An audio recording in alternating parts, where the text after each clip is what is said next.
చేరి వచ్చిన సంఘమంతటికి క్రీస్తు నామమున వందనములను శుభములను తెలియజేస్తున్నాను. వాక్య భాగంలోనికి వెళ్ళక ముందు గత వారం పెళ్లిళ్ళు చేసుకున్నారు కదా, వాళ్ళు వచ్చినారా? ఏం నవ్వుతారు? పెళ్లి కొడుకు పెళ్లి కూతురు వచ్చినారు మా? ఏమో కొంతమంది కనిపిస్తూ ఉన్నారు. సంఘంలో బాగా పెళ్లి చేసుకున్నారే బాబు, మళ్ళీ పెళ్లికి రండి అని ఒకరు కూడా పిలిచారు. సరే, వాక్య ధ్యానాంశంలోనికి వెళ్దాము. మరి నేటి ఆరాధనకు చాలా ప్రత్యేకత ఉంది. ఏమిటి అంటే సువార్త జయంతి. సువార్త జయంతి. సువార్త జయంతి అని రాయబడిందా? సువార్త జయంతి పండుగ అని రాయబడిందా? ఏమో ఏం రాసిన నేనే చూస్తా. సువార్త జయంతి పండుగ. మన క్రైస్తవ్యంలో ప్రాముఖ్యమైనటువంటి పండుగలు ఉన్నాయి.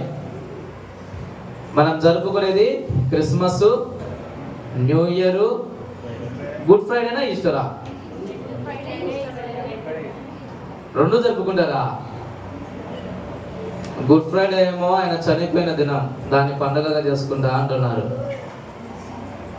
మంచి విషయమే, మన కోసం చనిపోయారు కాబట్టి ఆ రోజు పశ్చాత్తాప భావన అనేటువంటిది ఎక్కువగా ఉంటుంది. అయితే ఈస్టర్ అనేటువంటిది ఇంకా గొప్పగా జరుపుకుంటాం. మరి ఆ పండుగలేమో కొత్త వస్త్రాలతో, పిండి వంటలతో, బంధువులతో సంఘమంతా కూడా ఒక నూతనమైనటువంటి వాతావరణం కనిపిస్తుంది. మరి ఈనాడేమో మనం పేరుకేమో సువార్త జయంతి పండుగ అన్నాము, కానీ ఏమాత్రము కూడా కొత్తదనం లేదు. ఎలా రీతిగానే పోయిన సంవత్సరం జరుపుకున్నామో, లేదంటే పోయిన ఆదివారం జరుపుకున్నామో, అదే రీతిగా ఈ ఆదివారం కూడా ఉంది. ఏంటి దీనిలో ప్రత్యేకత? బాబు, అప్పుడేమో కానుకలేమో చేత్తో వేస్తున్నాము, ఇప్పుడేమో కవలలో పెట్టి మా సమర్పణ కొద్దిగా హెచ్చించి కృతజ్ఞత తెలియజేస్తున్నాం బాబు అంటారా? పోనీలే, పోయిన సంవత్సరము అటుపోయిన సంవత్సరము కూడా మనం ఇచ్చాం కదా. ఏంటి దీనిలో ఉన్న ఉద్దేశము? సువార్తను నాకేమి వినపరాలే. సువార్తను ప్రకటించే వారికి సహాయం చేయడం అంటే మీరు ఎప్పుడు ఇట్లనే కూర్చుంటారు అనమాట కదా. అంటే డబ్బులు ఇస్తే సరిపోతుంది బాబు, మీతో పాటు మేము కూడా సేవ చేస్తాము అని వచ్చేవాళ్ళు చాలా కొద్ది మంది మాత్రమే. అయితే గమనించండి, సువార్త అంటే దేవుని యొక్క మాట. పాప కుంపములో ఉన్నటువంటి వారిని అనేకమైనటువంటి ఇబ్బందులలో, అనేకమైనటువంటి దోషాలతో, శాపాలతో, అపవిత్రతతో ఉండినటువంటి వారికి దేవుని యొక్క మాటను తెలియజేస్తూ వారి జీవితంలో పశ్చాత్తాప భావాన్ని కలిగించి రక్షణ అనుభవములోనికి నడిపించేదే ఈ సువార్త జయంతి. అంటే నాశనమైపోతున్నటువంటి వారిని ఒక క్రొత్త జీవితాన్ని జీవించమని అవకాశాన్ని కల్పించడమే ఈ సువార్త జయంతిలో ఉన్నటువంటి గొప్పతనం. ఈనాడు మనం అందరము గొప్పగా క్రిస్మస్ కానీ, న్యూ ఇయర్ కానీ, ఈస్టర్ కానీ, లేదా ప్రతి ఆదివారం ఒక సందడిగా కానీ ఈ ఆరాధనలన్నీ జరుపుకుంటా ఉంటాం. అయితే వాటికి పునాది ఏమిటి అంటే ఈ సువార్త జయంతి పండుగనే. ఎందుకంటే గడిచిన దినాలలో మన పెద్దలకు, ఆనాడు మన దేశానికి వచ్చినటువంటి వ్యక్తులు క్రైస్తవ ప్రభుల వారి యొక్క సువార్తను వినిపించడం ద్వారా వారందరూ కూడా మార్పు చెందారు. వారు ఉన్నటువంటి అజ్ఞాన స్థితిని గుర్తించడం జరిగింది. వారు ఉన్నటువంటి చీకటి ఛాయలను గ్రహించడం జరిగింది. ఆ సమయములో దేవుని యొక్క వాక్కు ఒక శ్రేష్టమైనటువంటి వెలుగుకరమైనటువంటి జీవితంలోనికి నడిపింపజేసింది. ఆ మాట ఎక్కడి నుంచి వచ్చిందంటే దేవుని దగ్గర నుంచి వచ్చింది. యోహాను సువార్త 1వ అధ్యాయము 1వ వచనం చూడండి. యోహాను సువార్త 1వ అధ్యాయము 1వ వచనం. ఆది యందు వాక్యం ఉండెను, వాక్యము దేవుని యొద్ద ఉండెను, వాక్యము దేవుని యొద్ద ఉండెను, వాక్యము దేవుడై ఉండెను, వాక్యము దేవుడై ఉండెను. అయితే దేవుడు ఈ దినమున ఒక అంశముతో నీతో మాట్లాడాలనుకుంటున్నాడు. ఈనాడు మనము ధ్యానించబోయేటటువంటి అంశం ఏమిటి అంటే దైవ ప్రేరిత కార్యసేవ. దేవుని బాధలను ఇతరులతో పంచుకొనుట. దైవ ప్రేరిత కార్యసేవ, దేవుని బాధను ఇతరులతో పంచుకొనుట. ఇక్కడ ఒక కొత్త పదం వినిపిస్తా ఉంది, దైవ ప్రేరిత కార్యసేవ. తెలుగులో చెప్తే అర్థం కాదు, కానీ ఇంగ్లీష్లో చెప్తే బాగా గుర్తుంటుంది. మిషనరీస్ విన్నారు ఎప్పుడైనా? మన చుట్టుపక్కల ప్రాంతాలలో వేరే దేశము నుంచి మన భారతదేశానికి వచ్చి సువార్త చేశారు. ఆ మిషనరీలు చేసినటువంటి ప్రాముఖ్యమైనటువంటి సేవలు ఏంటంటే విద్యా సేవ, వైద్య సేవ, ఆత్మీయ సేవ. విద్యా సేవ అంటే స్కూళ్లను అక్కడక్కడ ఏర్పాటు చేసి ఈ యొక్క జనాంగానికి విద్య అనేటువంటిది నేర్పిస్తే వాళ్ళ సొంత కాళ్ళ మీద నిలబడగలుగుతారు. వారిలో ఉన్నటువంటి అజ్ఞానం అంతా కూడా తొలగిపోతుంది. వారు అనుభవిస్తున్నటువంటి ఆ యొక్క అన్యాయపు క్రియల నుంచి విడుదల పొందుతారని ఆనాడు చదువుని చెప్పడం జరిగింది. కడపలో సిఎస్ఐ స్కూల్ ఉంది, అది మిషనరీ స్థాపించిందే. తర్వాత మదనపల్లిలో కూడా స్కూల్స్ ఉన్నాయి. ఇంకా కొన్ని చోట్ల మనం బాగా గమనిస్తే ఈ పాఠశాలలు అనేటువంటివి ఏర్పాటు చేయడం ద్వారా ఒక గొప్ప విద్యా సేవ అనేటువంటిది జరిగి జ్ఞానం పొందుకోగలిగా. ఈనాడు మన తల్లిదండ్రులు లేదా మనకున్నటువంటి పెద్దలను గమనిస్తే ఆనాడు వారికి చదివేటువంటి చదువే ఈనాడు గొప్ప గొప్ప స్థాయిలలో వారిని నిలబెట్టింది. రెండవది ఏమిటి అంటే వైద్య సేవ. వైద్యము కూడా ఆనాడు కొంతమందికి మాత్రమే అందుబాటులో ఉండేది. అయితే వారు సరైనటువంటి వైద్యాన్ని అందించడం ద్వారా అనేక మంది ప్రాణాలు నెలకొల్పబడ్డాయి. ఆ ప్రాణాలతో వారు జీవించగలుగుతున్నారు. సిఎంసి వెల్లూరు హాస్పిటల్ నేటికి కూడా ఉంది. కారణం ఏంటంటే ఆ క్రైస్తవ మిషనరీస్ ఆనాడు స్థాపించి అది నేటికి కూడా కొనసాగడం గల ఉద్దేశం ఏంటంటే వారు చేస్తున్నటువంటి మంచి సేవ, దేవుని యొక్క ప్రేమను వారు తెలుపుతూ ఈ సేవ అనేటువంటిది జరుపుతూ ఉన్నారు.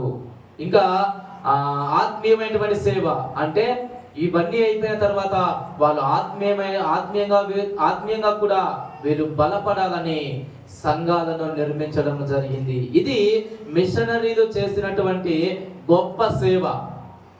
ఈ మిషనరీలు చేసినటువంటి ఆ యొక్క సేవను జ్ఞాపకం ఉంచుకుంటూనే మనము ఈనాడు ఈ సువార్త జయంతి అనేటటువంటి పండుగను జరుపుకొనుచున్నాము. కారణం ఏంటంటే దేవుడు తన యొక్క మాటలను తెలియచేయటం ద్వారా మనిషి యొక్క బ్రతుకు అనేటువంటిది మారిపోయింది. దేవుని యొక్క మాట అనేటువంటిది అనేక మందికి తెలియచేయగా వారి తప్పులన్నీ కూడా సరిదిద్దుకోవడం జరిగింది. మరి ఈనాడు మనం చదివినటువంటి లేఖన భాగాలలో నుంచి దేవుడు తన బాధను వ్యక్తపరుస్తూనే అలాగే మనము కూడా చేయవలసినటువంటి సువార్తను గురించి ఈనాడు వాక్యము హెచ్చరిస్తా ఉన్నది. మనం అనవచ్చు, అయ్యా మనకైతే కుటుంబంలో ఉన్నటువంటి సమస్యలు ఉన్నాయి, అనారోగ్య సమస్యలు ఉన్నాయి, ఆర్థిక సమస్యలు ఉన్నాయి, చెప్పుకుంటూ పోతే అనేక సమస్యలు ఉన్నాయి కదా, అందుకే బాధపడుతున్నాం. మరి దేవునికి ఎందుకు అయ్యా బాధ కదా? ఎందుకు బాధ దేవునికి? ఆయన దేవుడు కదా, దేవునికి ఎందుకు బాధ? ఎందుకు అంటే ఆయన మనలను తన స్వరూపంలో చేశాడు, తన ప్రేమనంతా మన మీద వ్యక్తపరిచాడు, సర్వము వాటిపైన అధికారాన్ని ఇచ్చాడు. అయితే మానవుడు ఏం చేశాడు? దేవుని యొక్క మాటలను మితిమీరి పాపము చేసి దూరమయ్యాడు. అందుకనే దేవునికి బాధ. ఆ బాధ అనాది కాలంలో జరిగిందయ్యా, ఆదాము గారు చేశారు కదా, మరి ఈనాటి కాలంలో ఏమైంది? అందుకే దేవుని యొక్క వాక్యము హెచ్చరిస్తా ఉన్నది మనము చేసినటువంటి పాపం ఏమిటో. మొదటిది చూస్తాం, ఏంటంటే యెషయా గ్రంథము 6వ అధ్యాయము 13వ వచనం చూడండి. యెషయా గ్రంథము 6వ అధ్యాయము 13వ వచనం. దానిలో 10వ భాగము మాత్రము విడువబడినను అదియును నాశనమగును సింధూర మస్తకి వృక్షముల నరకబడిన తరువాత అది మిగిలియుండు మొద్దు వలె ఉండును. అట్టి మొద్దు నుండి పరిశుద్ధమైన చిగురు పుట్టును. ఈ లేఖన భాగం యెషయా గ్రంథం 6వ అధ్యాయము 1 నుంచి చివరి వరకు చూస్తే యెషయా భక్తుడు యూదా జనాంగానికి సంబంధించినటువంటి స్థితిని గురించి తెలియజేస్తున్నాడు. అయితే ఈయన ఉజ్జియా పరిపాలిస్తున్నటువంటి క్రమములో ఆ యొక్క ప్రాంతంలో యాజక పనిని సేవను జరిగిస్తా ఉన్నాడు. ఒకసారి దేవాలయానికి వెళ్ళి ఆయన ప్రార్థన చేస్తున్నప్పుడు ఒక వింతైనటువంటి దర్శనము ఆయనకు ఎదురుపడింది. ఆ యొక్క దర్శనములో దేవుడు ఎంతగా స్తుతింపబడుతున్నాడో, దేవుని యొక్క ఔన్నత్యము ఎంతగా ఉన్నదో ఆయన యొక్క స్థితి గురించి చూసేటప్పుడు ఈయన ఆశ్చర్యపోయాడు. 2వ వచనంలో చూస్తే ఆయనకు మొదటి వచనం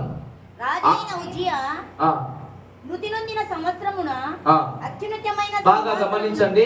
అత్యున్నతమైన సింహాసనమునందు ప్రభువు ఆసీనుడై ఉండగా నేను చూచితిని. ఆయన చొక్కాయు అంచులు దేవాలయములను నిండుకొనెను. చొక్కాయి అంచులు అంటే ఇప్పుడు నాకున్నాయి కదా, ఇట్లా చొక్కాయి అంచునే ఆ దేవాలయం అంతా కూడా నిండుకున్నట. అంటే దేవుడు ఎంత ఎత్తుగా ఉంటాడో. ఒక పర్వతాన్ని చూస్తే మన కళ్ళు అనేది కూడా చాలా నిశ్చేష్టపోతాయి, ఆశ్చర్యంగా చూస్తాం. అలాంటిది దేవుడు కూడా దానికన్నా ఔన్నత్యముగా ఉంటూ ఆయన వస్త్రములతో ఆ యొక్క మందిరము నింపబడుతూ ఉందంటే ఎంత స్థిరత్వాన్ని కలిగి ఉన్నాడో మనం ఆలోచించవచ్చు. అలా దేవుడు నిలబడినప్పుడు ఆ పరలోకములో ఉన్నటువంటి దేవదూతలు సైన్యములకు అధిపతి యెహోవా పరిశుద్ధుడు పరిశుద్ధుడు అని ప్రతిగానములు చేస్తా ఉన్నాయి. దేవుని స్తుతిస్తా ఉన్నాయి, పరిశుద్ధముగా ఆరాధిస్తా ఉన్నాయి. ఆ ఆరాధన భావన అంతా కూడా చూస్తే నేటి మనము చేసేటటువంటి ఆరాధనలో చాలా తక్కువ అనిపిస్తుంది. ఎందుకంటే ఆ దేవదూతలు అంత పరిశుద్ధతముగా ఆరాధిస్తా ఉన్నాయి. ఆ పరిశుద్ధతను చూసేటప్పుడు యెషయా గారు తన మదిలో ప్రశ్నించుకున్నాడు, నేను దేవుని ఆరాధించడానికి తగినటువంటి వాడనేనా? నా యొక్క స్థితి సరిపోతుందా? నేనేమో అపవిత్రమైనటువంటి వారి దగ్గర ఉన్నాను, నా జీవితంలో పాపం అనేటువంటిది ఉంది, మరి ఎలాగా అని ఆయన ఆలోచిస్తున్నప్పుడు ఒక దూత కారుతో నిండినటువంటి నిప్పును తీసుకుని వచ్చి తనకు తగిలించింది.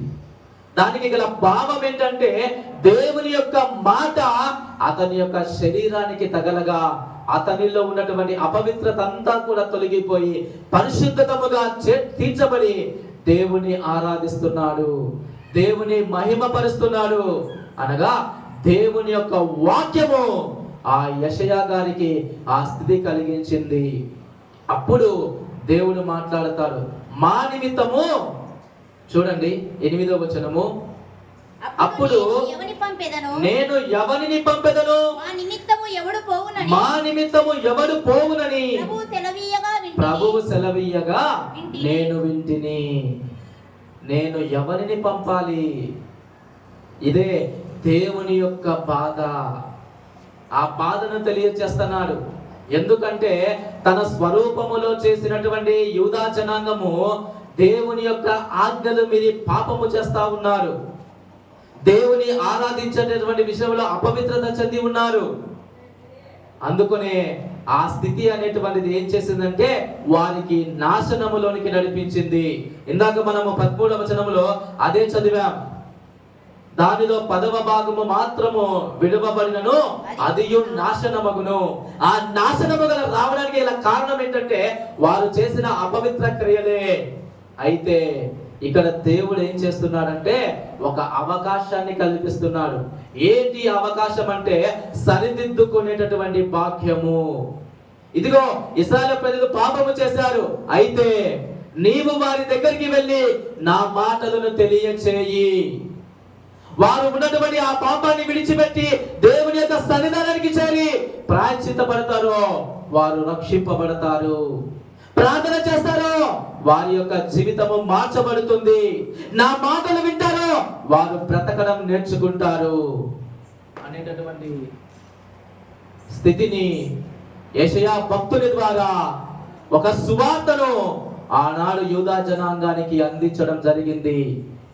అయితే వారు నాశనము చెందినా కానీ ఇక్కడ దేవుని యొక్క వాక్కు ఏం చేసిందంటే చూడండి, సింధూర మస్తకి వృక్షము నరకబడిన తరువాత అది మిగిలియుండు మొద్దు వలె ఉండును, అట్టి మొద్దు నుండి పరిశుద్ధమైన చిగురు పుట్టును.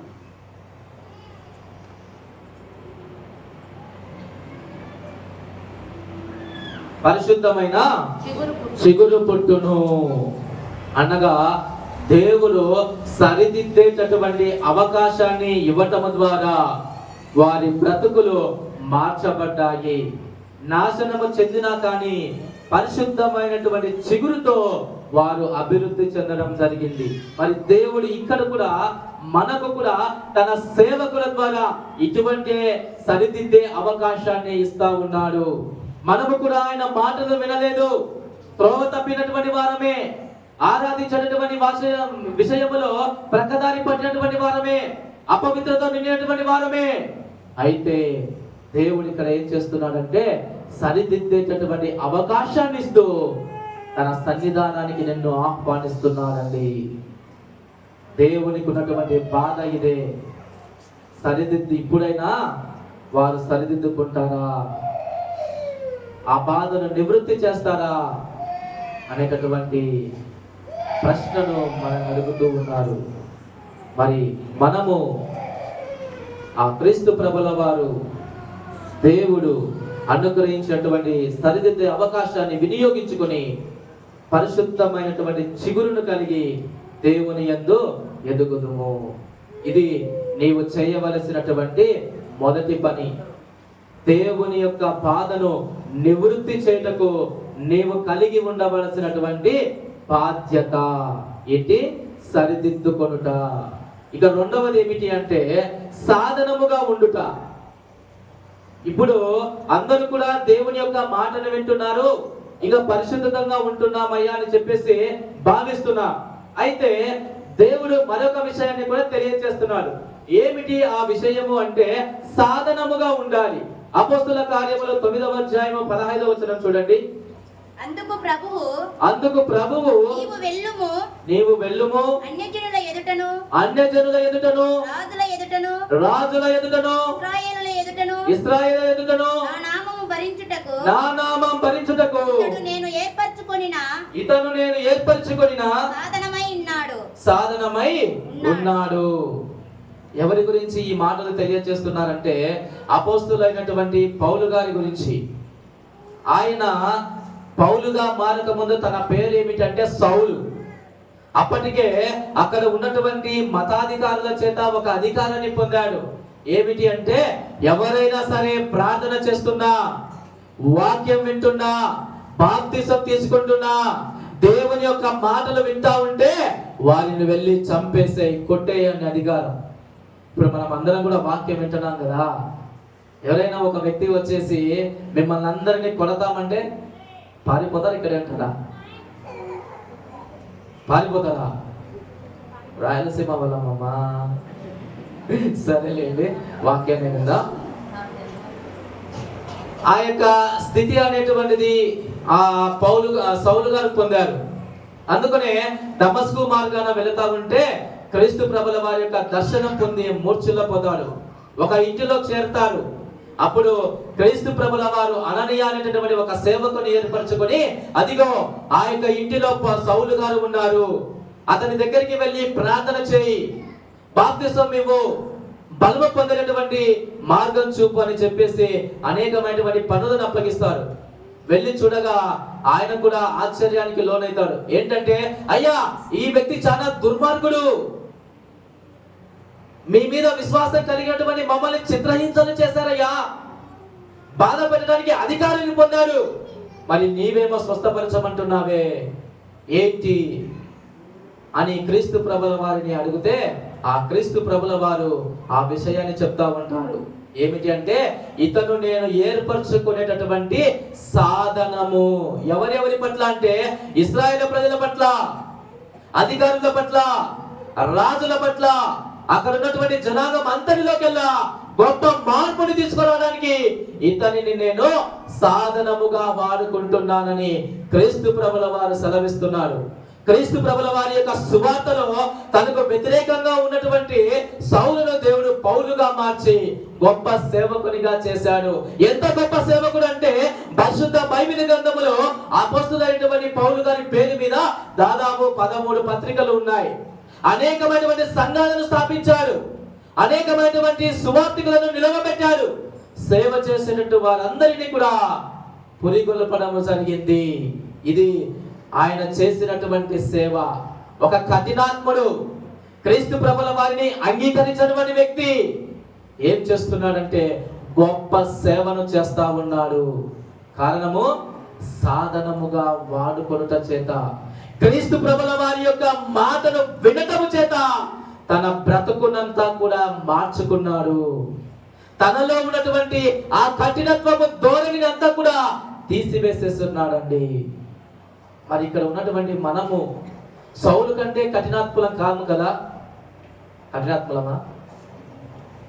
మరి క్రీస్తు ప్రభుల వారి యొక్క మాట వినగానే ఆయన నమ్మి బాప్తిసం పొంది గొప్ప సేవను చేశాడు. మరి మనం ఏం చేస్తున్నాం? కనీసము దేవుని యొక్క సన్నిధానానికి కూడా రావటానికి కారణాలను వెతుక్కుంటా ఉన్నాం. సువార్త బాబు చెప్పవలసినటువంటి మీ బాధ్యత కదా, వివిధ ప్రాంతాలకు వెళ్ళాలి కదా బాబు అంటుంటారు. అయితే సువార్తలో ఉన్నటువంటి విషయం ఏమిటంటే, నశించిపోతున్నటువంటి జనాంగానికి ఆ మాటను ఇవ్వటము. ఈనాడు మన కుటుంబస్తులే దేవుని యొక్క మాటను వినకుండా నశించిపోయేటటువంటి స్థితిలో ఉంటారు. మనం ఎక్కడో వెళ్ళేసి సేవ చేయని అవసరం లేదు. మన కుటుంబంలో ఉన్నటువంటి వారిని దేవుని యొక్క సన్నిధానానికి తీసుకొని వస్తేనే అదే మనకు గొప్ప భాగ్యం. వాస్తవానికి మనకిచ్చినటువంటి గొప్ప ఆజ్ఞ ఏంటంటే, మార్కు సువార్త 16వ అధ్యాయము 15వ వచనం చూడండి. మార్కు సువార్త 16వ అధ్యాయము 15వ వచనం. మరియు మీరు సర్వలోకమునకు వెళ్ళి సర్వ సృష్టికి సువార్తను ప్రకటించుడి. అయితే నేటికి మన అందరికీ కూడా బాంధవ్యాలు, బాంధుత్వాలు ఉన్నాయి, అనేకమైనటువంటి బాధ్యతలు ఉన్నాయి. మరి మనం ఏం చేయాలంటే, కనీసము మన ఇంటిలో ఉన్నటువంటి వారినైనా క్రీస్తు ప్రభుల వారి చెంతకు తీసుకురావడానికి ప్రయాసపడతాం. ఈ ఆరాధన అంతా గట్టిగా అంటే 2 గంటలు ఉంటుందా? అంతే కదా? మరి ఎక్కడెక్కడో వేరే వాళ్ళతో కూర్చొని గంటల తరబడి మనం మాట్లాడుతూ ఉంటాం. వేరే ప్రాంతానికి వెళ్ళాలంటే ప్రయాణం గంటల తరబడి ప్రయాణం చేస్తూనే ఉంటాం. కానీ ఇంటికి చేరువలో ఉన్నటువంటి సంఘానికి రావడానికి మాత్రం మనం విముఖత చూపిస్తూ ఉన్నాం. దయచేసి మనము క్రీస్తు ప్రభుల వారికి సాధనముగా ఉండాలి. దేవుని యొక్క సన్నిధిలో గడపేటట్లు మనము నిశ్చయించుకోవాలి. అలాగే ఈ సువార్త అనేటువంటిది కేవలము మనలు మాత్రమే రక్షింపబడటం కాదు, అనేక మంది రక్షింపబడాలా అనేటటువంటి ఉద్దేశమే ఈ సువార్త జయంతి. అనగా సేవను చేయడానికి అనేకమైనటువంటి అవసరతలు ఉంటాయి. వాటిని తీర్చడానికి వెనుక ఉండి మీరు చేసేటటువంటి ఈ యొక్క సహాయమే మాకు ఎంతగానో ప్రోత్సాహం ఇస్తూ ఉంటుంది. ఆ సేవను నూతనముగా చేసి అనేక మందికి క్రీస్తు ప్రభుల వారి యొక్క ప్రేమను పంచుతూ ఉన్నాం. ఆ యొక్క సహకారం అనేటువంటిది ఉండబట్టే ఈనాడు ఇంకా అనేక ఆత్మలు రక్షింపబడుతున్నాయి. కానీ ఆ స్థితి అనేటువంటిది చాలా కొద్దిగా మాత్రమే. ఎందుకో దేవుడు చెప్తున్నాడు. ఆ 3వ విషయం చూడండి, లూకాసు వార్త 10వ అధ్యాయము 2వ వచనం. పంపినప్పుడు ఆయన వారితో ఇట్లా నేను కోత విస్తారముగా ఉన్నది గాని పదివారు కొద్ది మందియే. చాలండి. ఇక్కడ దేవుడు మనతో 3 విషయాలను మాట్లాడాడు. మొదటి విషయం ఏంటంటే సరిదిద్దబడాలా అని. రెండవ విషయం ఏమిటి అంటే సాధనముగా ఉండాలా అని. ఇక మూడవ విషయం ఏమిటంటే సేవ చేయాలా. అయ్యా మేము సరిదిద్దబడ్డాం. రెండవదిగా దేవుని సాధనముగా వాడబడాలి. మూడవదిగా సేవ చేయాలి. ఎందుకంటే కోత అనేటువంటిది విస్తారముగా ఉన్నది. ఇప్పుడు మన పని చూస్తే ఈ సంఘములు దాదాపు 7 సంఘాలు ఉన్నాయి. ఎప్పుడు తిరగాల, ఎప్పుడు చేయాలా కదా. కొద్దిగా సహకారం చేసే వాళ్ళు ఉంటే ఆ పరిచర్య అనేటువంటిది ఎక్కువ అవుతుంది. క్రమంగా వారి దగ్గరికి వెళ్ళటం ద్వారా ఏమవుతుంది, సేవ అనేటువంటిది పెరుగుతుంది. మనము నెలకు 1-2 సార్లు వాళ్ళ దగ్గరికి వెళ్తే వాళ్ళు కూడా అప్పుడప్పుడు వచ్చేటటువంటి ధోరణిని కలిగి ఉంటారు. ఒక క్రమాన్ని కలిగి దేవుని యొక్క వాక్యము క్రమముగా తెలుపుతా ఉంటే వారు మార్చడం అనేటువంటిది నేర్చుకుంటారు. దేవుని యొక్క మాటను వినటానికి ఇష్టపడతారు. ఇదే దేవుడు ఆశిస్తున్నటువంటి విషయం.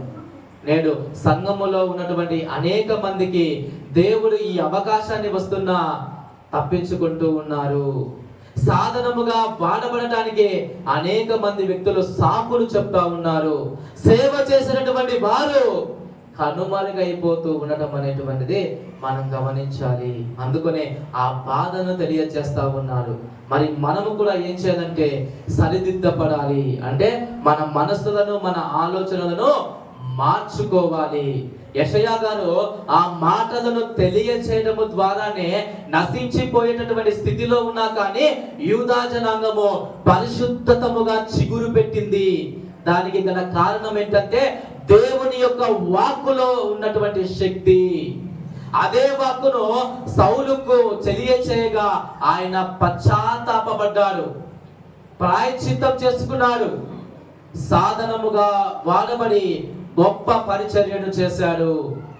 ఇంకా సేవ అనేటువంటిది కొలువగానే ఉన్నది, కానీ నశించిపోయేటటువంటి వారు అనేక మంది ఉన్నారు. మరి మనము మన సహాయాన్ని అందించేటప్పుడు ఆ ఆత్మలన్నీ కూడా రక్షింపబడతాయి. ఈనాడు దేవుని యొక్క మాటకు అంత శక్తి ఉంది. మన నోటిలో కూడా ఆ మాటలను ఉంచాడు. కాకపోతే మనము ఆ మాటలను ఎలా వినియోగిస్తున్నామంటే కృంగదీయడానికి వినియోగిస్తున్నాం. దేవుడు తన మాటలతో మనలోకి జీవము కలగాలని, మనము బ్రతకాలని, మనము దీవించబడాలని ఆయన కోరుకుంటా ఉన్నాడు. కానీ అదే మాటలను మనలో ఉంచేటప్పుడు మనం ఏం చేస్తున్నామంటే ఇతర వ్యక్తులను కృంగదీస్తా ఉన్నాం. ఏ విధంగా అంటే సంఘములో కొన్ని కార్యాలు జరుగుతూ ఉంటాయి. ఇదనే కాదు, వేరే ఏదైనా కార్యాలు జరుగుతున్నప్పుడు వాళ్ళు మాత్రమే చేయాలనా, వాళ్ళే చేస్తారబ్బా మేము చేయలేదే, ఇటువంటి మాటలతో ఏం చేస్తారంటే మనుషుల యొక్క మనసును బాధ పెడతా ఉంటారు. ఈనాడు పాటలు పాడారు కదా, వీళ్ళేమో చక్కగా పాడారు, అందరికీ ఆనందం. కానీ ఎవరొకరు వచ్చేసి మేము బాగాలే పాడారా, అదొక పాటనా, అది అటు ఇటు చేసి వీళ్ళకి చేరుతుంది. బాబు రేపారం నుంచి మేము పాడం బాబు అంటారు. మళ్ళీ నేను ఎత్తకుండా పోవాలా. కొంతమందిని సిద్ధపరిచి వాక్యాన్ని చదివిస్తా ఉన్నా, ఏదో కొన్ని తప్పులు చదివితే అదే ఆ బైబిల్ చదవడం అంటారు. ఇంకోసారి మేము చర్చిగా రాంపో బాబు అంటారు. ఏదైనా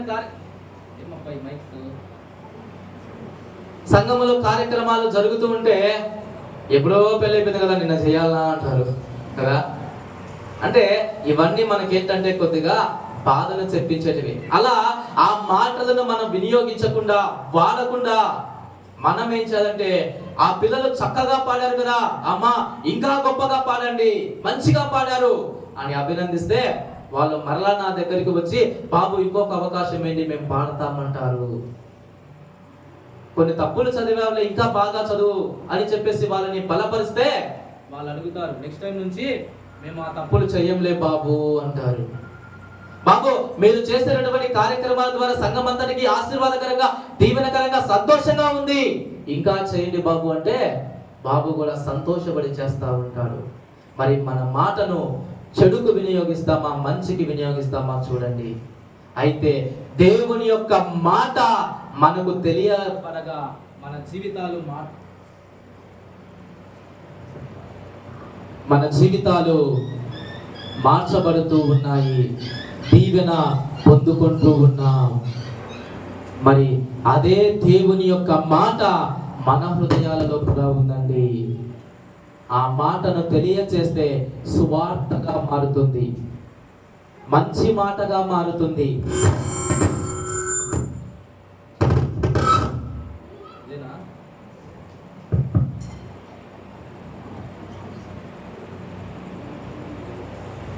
సువార్తగా మారుతుంది. అనేక మంది వ్యక్తుల జీవితాలు బాగుపడతాయండి. మరి ఇటువంటి కార్యాన్ని, దేవుని యొక్క మాటను మనం నిర్లక్ష్యం చేయకూడదు. మంచి వాటికై ఉపయోగిస్తా, అప్పుడు దేవునిలో ఉన్నటువంటి ఆ బాధ కూడా తొలగిపోతుంది. దేవుని యొక్క దీవెన అందరికీ చేరి రక్షింపబడతారు. అటువంటి కృపా దీవెన దేవుడు అనేక మందికి అనుగ్రహించునుగాక. ఆమేన్. ప్రార్థించుదుము. దయ కలిగినటువంటి మా గొప్ప దేవ, మీకే వందనాలు, స్తుతులు నాయనా.